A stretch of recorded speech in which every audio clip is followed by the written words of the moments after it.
Hey guys, greetings from Virginia. We're here in Virginia, up in the mountains. Beautiful mountains up here. My mother-in-law's house. Helping her with some stuff, get some things situated, and well, guess what I get to use? I've been wanting to dig a pond on my property,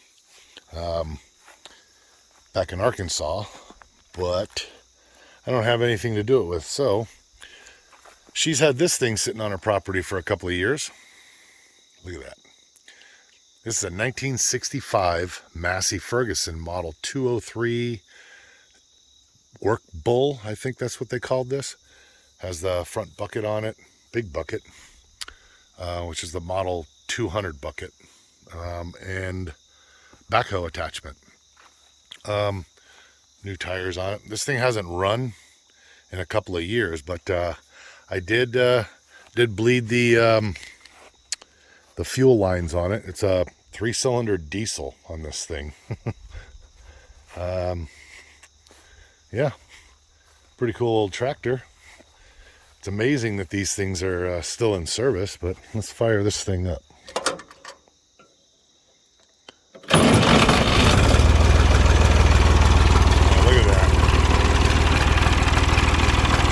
It needs some work.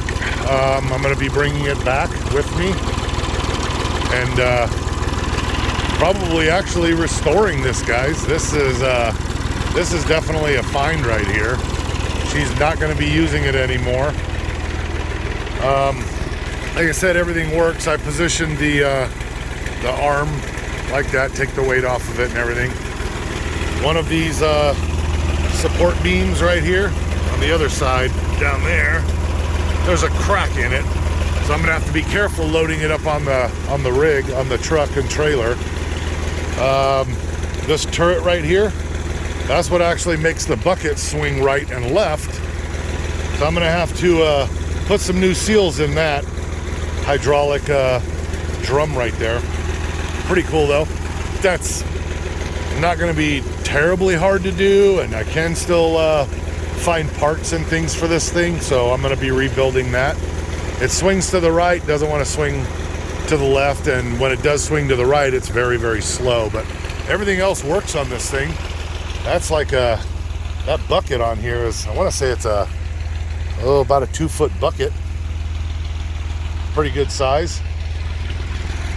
Like I said, everything works on this thing, so I'm hauling it home. All right, guys, so I got the old 65 Massey home. We're back in Arkansas. And I went ahead and pulled that arm out that I was telling you that had a crack in it. So these are your support arms right here. And they hold, as you can see, it holds the entire boom and backhoe. And these are support brackets for the top. And again, these bear the weight. So I went ahead and removed the one from the other side with careful finesse of the hydraulics, positioning it just right to take all the weight off that arm right there on the other side. And yeah, I'm lucky the thing didn't snap in half, but we got it out. And there's the crack. It's cracked all the way around. It didn't crack on the bottom, but we're about to fucking power wash this thing, clean it up, grind a groove down in there. We're gonna fill that in with weld all the way around. All right, so we got it all cleaned up, got a power wash and everything. You can see how bad that crack is, and the only thing that saved this thing right there, that crack went there and there, so it was this little piece of metal. Probably the welded seam that really reinforced it. Right, yeah. And that's what was holding it together long enough to get it off the truck without that thing completely snapping. So, yeah, it went all the way around. Here's another thing we found. That's also cracked. So it was welded at one point, but that arm, you can see, is bent a little bit. So we're gonna have to straighten that back out again, and then we're gonna have to run a weld back in there. A lot of torque did that. Bent that arm and cracked this boom. I mean, like I said, you can see how thick that metal is for this support arm. So we're going to go ahead and squeeze that together and put a tack weld on top, and then we're going to grind a U-channel all the way down in there so we can get maximum penetration and fix that up right. And then we're going to take this stuff here, this flat stock, and we're going to cut probably about 6 to 8 inch lengths, and we're going to patch it across and actually weld, you know, reinforcements on there as well, so this will never happen again. All right, stay tuned. Start welding that stick welder, because I know a welder right here. Isn't that right? My sons, they work with their hands as well as their dad did in bomb squad, right? That's right, working with your hands. You got a lot going on. You're gonna get that Massey up and going. All right. Ooh, that's hot. Yep, hot.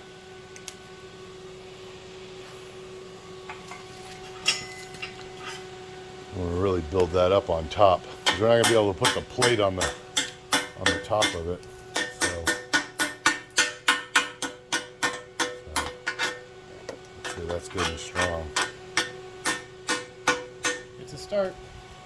Yeah, that'll work.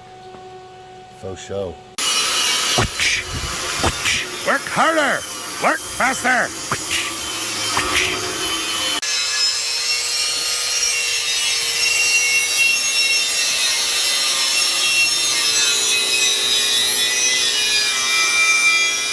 That all grinded down. We're gonna cut the two side plates and get those welded on there. Get them back on the Massey. Stay tuned. All right, now my other son, who happens to be a welder also, is getting those freaking plates we just I cut off reinforcement plates on each side. Be careful. So, Should we drop that down a bit? He's gonna stitch it on the sides and then just get a nice cap off. Yep. That one turned out much better. On there. That thing will never fucking break again. That's a guarantee. So, all right, onwards and upwards. All right, so we finally got the plate welded on. Not bad, not bad. Actually, fucking really good there. Nice, nice weldings. I do not think that this arm is going to break ever again in this area. Are you happy with your weld? You happy with it? Yeah, it's This is my first time doing weaving on flat like that. Yeah, fucking nice. Nice job indeed. Absolutely fucking gorgeous. Yeah, for sure. All right, it's about to storm and we've got one more thing to do. So that piece, as you can see right there, is fucking busted off and cracked and bent. So now we're gonna sledgehammer that into submission and bend that straight and then weld that, and it'll be ready to go back on the Massey. All right, guys. Well, after that storm we had, it's a beautifully clear day today, but I did get that arm installed. I was going to videotape it, but yeah, you know, boring stuff, I guess. But you can see there where it's mounted.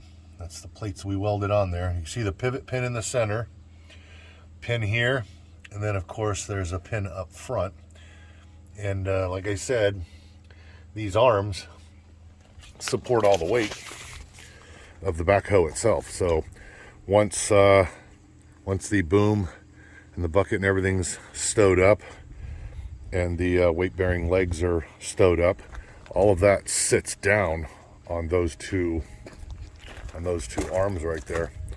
And so yeah, this is the moment of truth right here. You know, like I said, that that's actually the swing motor. I was calling it a turret. You know, whatever terminology. You know what it means. I got to replace the seals in that one. So let's stow this arm and bucket up, get the weight off of the side legs, and make sure that it's gonna hold the weight on those pretty good. So let's crank this bitch up and see it work. Fires right up every time. So on this on the swing motor here, there's a shaft that runs down through there, and in here there's splines. Sometimes these splines are worn out, so it may not be the seals inside here. It could be the splines, but I'm pretty sure that it's going to be the seals in here, because when I do try and turn it to the right or left, it moves to the right very, very slowly, but then really doesn't want to move to the left at all. You can actually push it with your arm and stuff. So, but let's get these let's get the arms stowed. Sorry, I gotta do this one-handed, so. All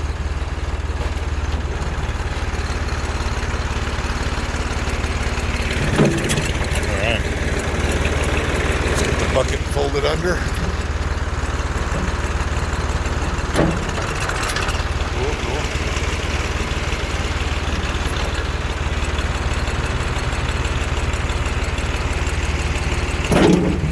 Nice. All right, let's take the weight off of these legs right here. Oop, wrong way.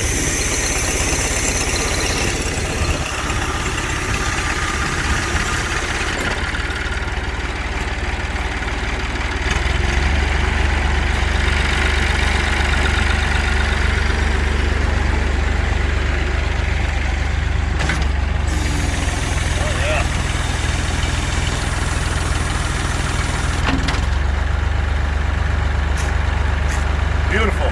Perfect, right? You look right down in here. That support arm. No bending, no nothing.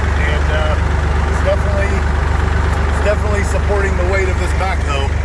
So that's beautiful. You know? We turn the yeah, like I said, the bucket.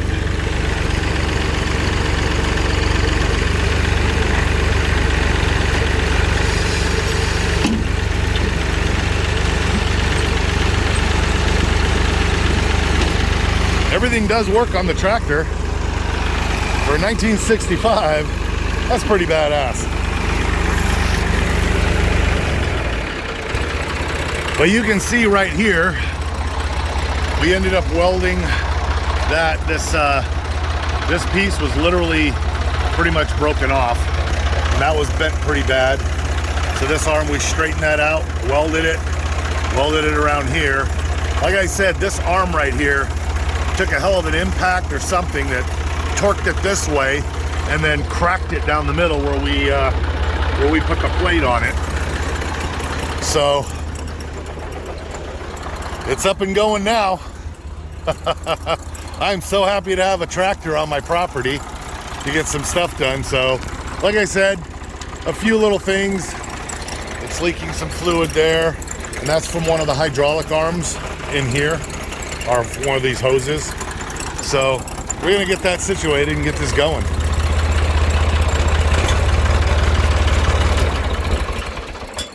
Let's go ahead and shut that off. So with this thing, there's some leaky stuff right there. Leaks fuel, and what that's from is there's a shaft right here on this linkage arm, and it needs a couple of O-rings in there. Two little dinky O-rings. You either got to take this damn thing off or figure out a way to get this cap off to get to that shaft. So I'll be doing that. It's not too hard. Like I said, most of this stuff is nickel and dime stuff. You're not going to find parts like these support arms unless you have them made. So that's why we opted to go ahead and fabricate and repair that one. But yeah, look at that, it's beautiful. It's holding the weight perfectly, and it's nice and level. Beautiful. I got a tractor. Let's get that pond dug. 1965 Massey Ferguson model 203 work bolt. Really cool. All right, guys. Thanks for watching.